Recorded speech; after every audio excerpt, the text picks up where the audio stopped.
उत्तम कुल कुलस्त के नाती शिव बिरंच पूजे बहुभांति। यह प्रसंग रामचरितमानस की है। आप कितने उत्तम कुल से हैं, कितने बड़े खानदान से हैं, इसके आधार पर आपको पद प्रतिष्ठा नहीं मिलनी चाहिए। इस आधार पर आपकी पूजा बिल्कुल नहीं होना चाहिए। मेरा मत तो यही कहता है। लंकाधिपति रावण भी उत्तम कुल के थे, उन्हीं पर यह प्रसंग आया है रामचरितमानस में। उत्तम कुल कुलस्त के नाती, वह ब्रह्मा के वंशज थे और महर्षि कुलस्त के नाती भी थे। महर्षि विशेषरवा के पुत्र थे, लेकिन अपने गुण, स्वभाव और कर्म के आधार पर वह राक्षस कहलाए, क्योंकि उनमें टोटली राक्षसी प्रवृत्तियां कूट कूट करके भरी थी। जो कर्म एक ब्राह्मण को नहीं करना चाहिए, एक राजा को नहीं करना चाहिए, वही सारे कर्म रावण के द्वारा किया गया। वहीं दूसरे पक्ष में जाइए, शूद्र परिवार में जन्मी माता सबरी एक भिलनी थी और वह अपने गुण और कर्म और स्वभाव के आधार पर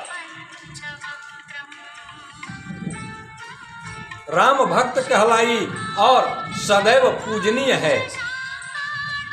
तो आप अपने को ऐसा बनाइए, आप अपना पहचान वैसा बनाइए कि आपकी पूजा सदैव हो। आपकी पहचान क्या है? जन्म लेना, आप कहाँ पर जन्म लेंगे ये आपके हाथ में नहीं है, ये विधाता के हाथ में है। और विधाता के कार्यों में हम लोगों का कोई बस नहीं है कि हस्तक्षेप कर सकते हैं। हमारा जन्म कहाँ होगा यह विधाता निर्णय करते हैं। किस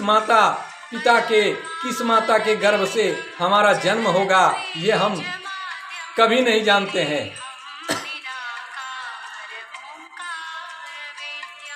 तो हम अपने कर्मों को तो सुधार सकते हैं। हम अपने कर्मों के आधार पर वैसे जगह पर पहुंच सकते हैं जहां हमारी पूजा हो सकती है। हम कर्मों के अनुसार, अपने कर्मों के आधार पर बड़े तो बन सकते हैं। अपने आदत के हिसाब से, अपने स्वभाव के हिसाब से बड़े तो बन सकते हैं। लेकिन आज का हिसाब किताब दूसरा चल गया है। पश्चिमी सभ्यता से हम लोग प्रेरित हो रहे हैं और अपने आप को बड़ा दिखाने के लिए बहुत सारे कुकर्मों को करते हैं।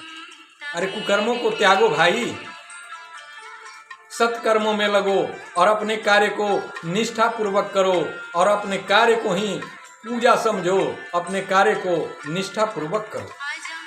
अगर आप सत्कर्म में लगे रहे, आपके कर्म अच्छे रहेंगे तो आप भी पूजनीय बन सकते हैं। आपको कोई नहीं रोक सकता है।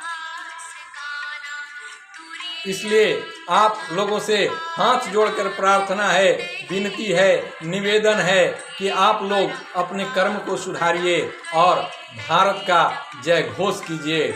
और यह देवों की भूमि है, देवता बन के रहिए और अपने आप को उस स्थान पर पहुंचाइए जहां पर आप पूजनीय बन सकते हैं।